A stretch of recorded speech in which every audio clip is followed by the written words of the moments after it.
ఒక మనిషి సముద్రంలో పడిపోయాడు. అలలు అతన్ని మింగేశాయి.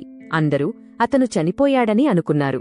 కాని అప్పుడే జరిగింది చరిత్రలోనే అత్యంత ఆశ్చర్యకరమైన సంఘటన. ఒక మహాచేప అతన్ని మింగేసింది. అయినా అతను చనిపోలేదు. 3 రోజులు 3 రాత్రులు ఆ చేప కడుపులోనే బ్రతికాడు. ఇది కేవలం కథేనా, లేక బైబిల్లో నమోదు చేయబడిన అద్భుత సంఘటన?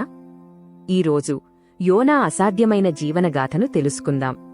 ఈ కథలో ఉన్న నిగూఢ అర్థాన్ని, అతని విశ్వాస ప్రయాణాన్ని చూద్దాం. యోనా ఒక ప్రవక్త. దేవుడు అతనికి ఒక గొప్ప పిలుపునిచ్చాడు. నినెవే అనే మహానగరానికి వెళ్లి అక్కడ ప్రజలకు తన సందేశాన్ని చెప్పమని ఆదేశించాడు. కాని యోనా భయపడ్డాడు. దేవుని ఆదేశాన్ని ధిక్కరించి నినెవెకు వెళ్లకుండా తార్షిష్ పారిపోవాలని నిర్ణయించుకున్నాడు.